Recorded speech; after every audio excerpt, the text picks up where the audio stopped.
వాళ్ళు ఏదైతే ఈ 6 గ్యారంటీలకు చట్టబద్ధత కల్పిస్తారనుకున్నామో అది లేకుండా శ్వేతపత్రాల పేరిట మొదటి శాసనసభలో కపట నాటకం ఆడారు. చట్టబద్ధత ఏమైందని అడుగుదామందంటే రాహుల్ గాంధీ గారు అయితే ఢిల్లీలో ఉంటారు.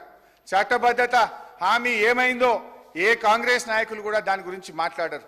ముఖ్యమంత్రి గారిని అడుగుదామంటే ఆయనను గౌరవ ముఖ్యమంత్రి గారిని మాట్లాడిచ్చే వశం కాదు అధ్యక్ష. ఆయనను మాట్లాడిస్తే ఇక ప్రతిపక్షం మీద రగిలిపోతారు, ఫ్రస్ట్రేషన్తో పగిలిపోతూ మాట్లాడుతుంటాడు.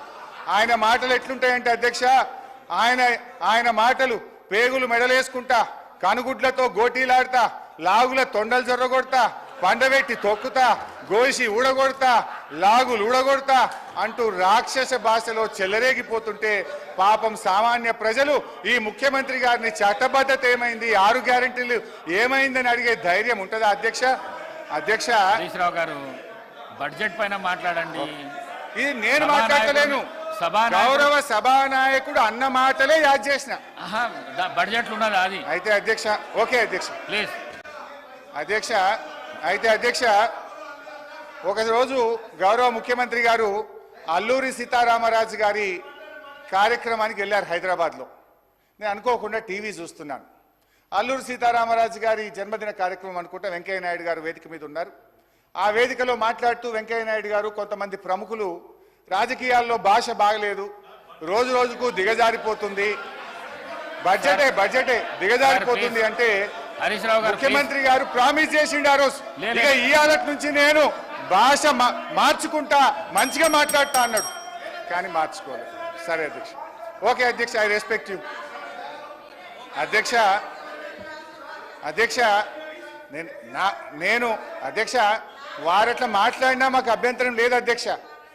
మా బాధల్లా ఆ ముఖ్యమంత్రి కుర్చీకుండే గౌరవం పెరగాలి, ఈ రాష్ట్రం యొక్క ప్రతిష్ట మసకబారద్దనేదే మా తాపత్రయం తప్ప వేరే లేదు. ఒక చిన్న ఎగ్జాంపుల్ చెప్తా అధ్యక్ష. గ్రూప్ 2 ఉద్యోగాల కోసం నిరుద్యోగులందరూ కూడా రోడ్ల మీదకి వచ్చి వాళ్ళు వాయిదా వేయాలని అడిగితే గౌరవ ముఖ్యమంత్రి గారు ఏమన్నారంటే, ఎవరైనా వాయిదా వేయమని అడిగేది, సన్నాసులు అడుగుతున్నారు వాయిదా వేయమని అన్నారు. అన్నాక 3 రోజులకే వాయిదా వేసింది. మరి ఇప్పుడు ఎవరు సన్నాసులు అంటే నేను అనేది ఏంటంటే అధ్యక్ష, దయచేసి అట్లా మాట్లాడకూడదు.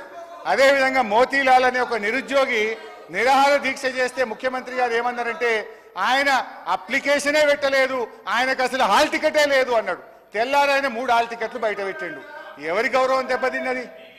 మేమనేది ఒక ముఖ్యమంత్రి స్థాయిలో ఉన్నప్పుడు బాధ్యతాయుతంగా మాట్లాడితే రాష్ట్ర గౌరవం బాగుంటుంది, వారికి కూడా మంచిగా ఉంటుంది. ముఖ్యమంత్రి గారి రాజకీయ రొదలో తిట్ల దాడిలో 6 గ్యారెంటీల చట్టబద్ధత ఏమైంది మహాప్రభు అనే 1 మినిట్